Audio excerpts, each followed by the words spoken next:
Alright guys, so I know it's a little late, but hey, better late than never. And yes, this is my review for for Netflix The Punisher, Season 1. Holy fucking shit, guys. This was awesome. This was completely awesome. I know Iron Fist and Defenders had some, Iron Fist especially, Iron Fist. And, Defenders, looking back on it, it was okay. It had some problematic moments. But, god damn, did they, get Frank Castle right.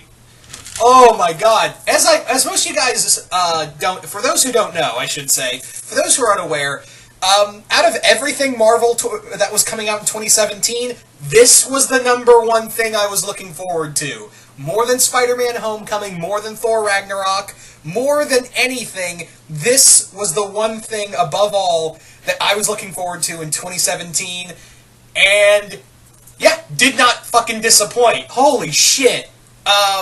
First off, I don't think I need to say much about John Bernthal's Frank Castle, because yeah, his Frank is awesome. That's one thing I will give, is that there hasn't been a bad punish. Well, unless you count Dolph Lundgren in the '80s movie, but that's debatable.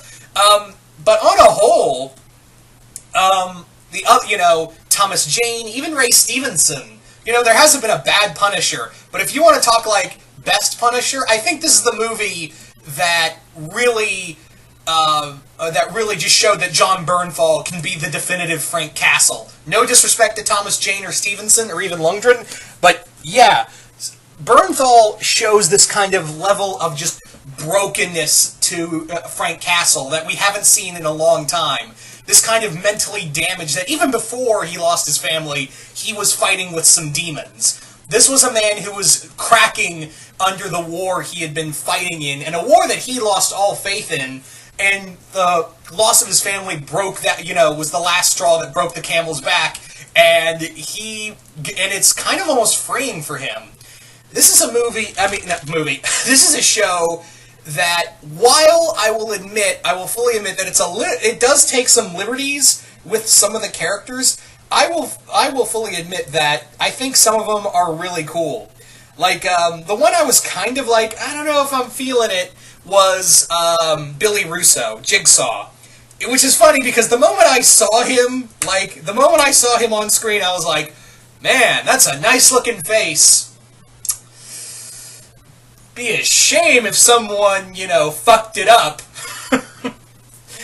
Oh man, I was really kind of like, I don't know if I like this angle for Billy the Beaut, of making him, instead of a gangster and a hitman, they make him not only a soldier who's the head of a private military organization, of a private security force, but he's also got connections to Frank Castle as his army buddy.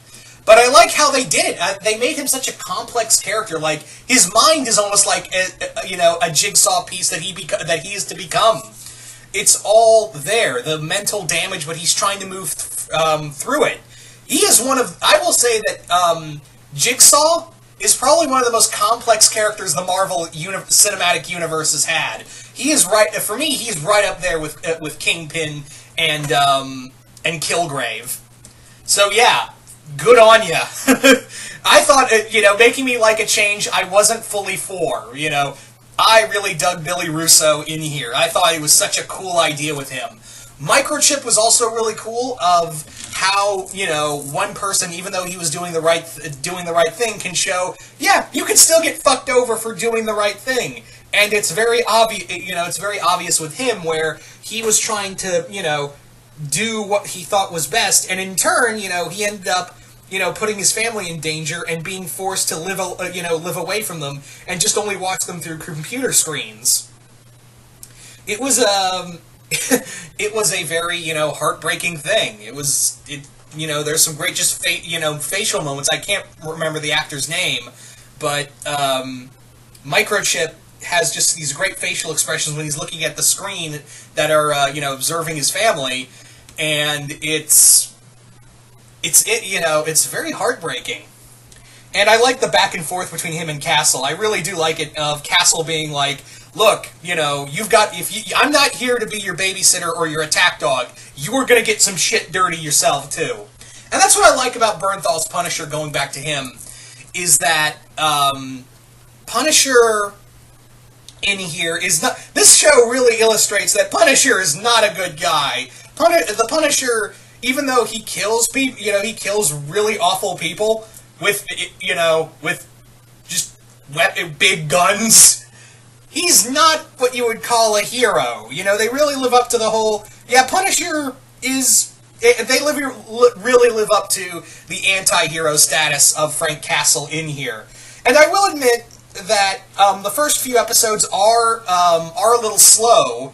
They are a little slow, but they're great character pieces. There's some really great character pieces, and also, thank fucking God there's no shake. Well, there's a little shaky cam, but it's not... It very much goes away. It's very much gone later on. And there's some just brutal scenes in here. Like, some of the most brutal scenes I have ever seen, even more than we've seen in any of the Netflix Marvel shows. Yeah, I think because of what, Disney leaving, parting ways with Netflix, and now the only Marvel thing they'll have is the Netflix shows. Netflix is kind of like, fuck it, just fuck it, we'll make this as bloody as possible. And I know there was always, it was always these were always made for adult shows, but, yeah, I feel like this time around they were like, you know what? I feel like the final leash is finally off. Let's fucking do shit with it. Because, goddamn, there are some brutal scenes in here. Also, I was so giddy that there's the mention of the Nucci family throughout this entire show. Like, they're not like, oh, the Nucci family, oh, beware the Nucci family. It's just, like, thrown like a name, and it grows throughout the show, so I'm like, oh my god, I'm so ready for Season 2 for Ma Nucci to be the main villain. I am so fucking ready for the Nucci family to be the main villains for Season 2. Because, like, when I heard, like, in the first episode, you hear, like, this throwaway line of, from one of the construction workers is like, I'm laundering, I'm getting money loans from the Nuccis. And I was like, wait, oh my god! So, I'm pretty sure that the Nucci family is going to be there. Maybe Barracuda next season, possibly, but maybe work as a hitman for the Nuccis, or maybe, actually, as much as I'd love to see Barracuda, and maybe we could save him for another season, I would actually say the Nuccis get the Russian.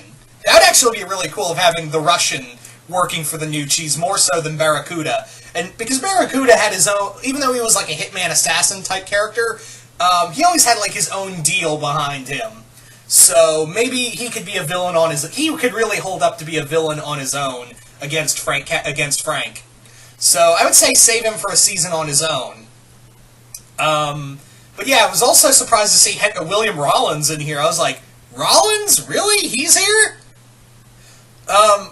Like, if you're a major Punisher fan, you know that character from the Punisher Max run.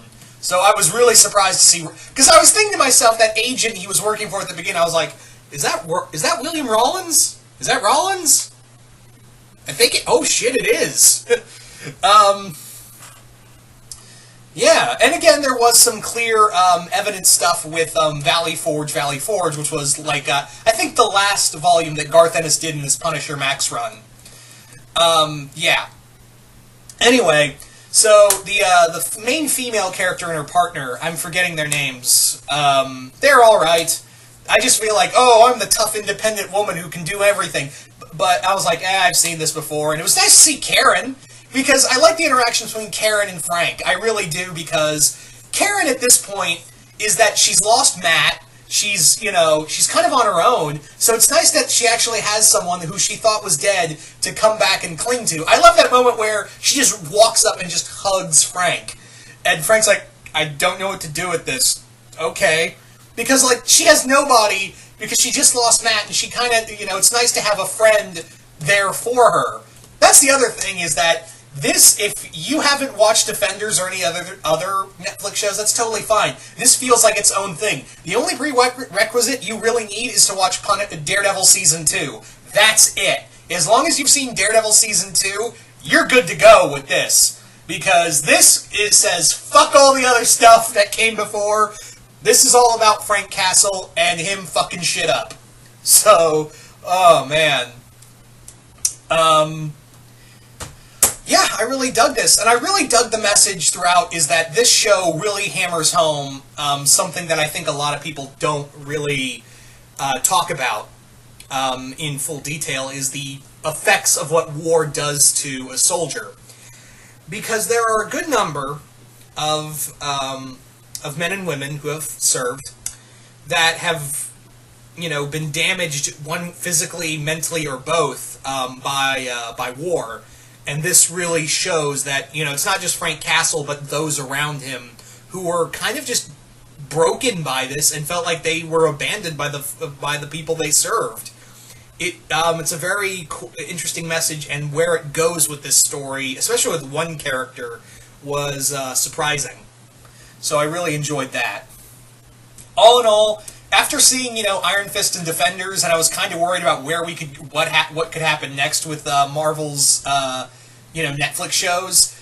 I'm really happy to say that The Punisher is probably my second favorite Netflix show right now, right behind, of course, Daredevil Season 1.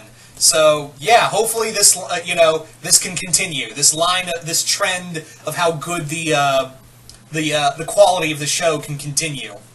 So, knock on wood on that for that, and hopefully we get the Nucci's next, Ma Nucci next season.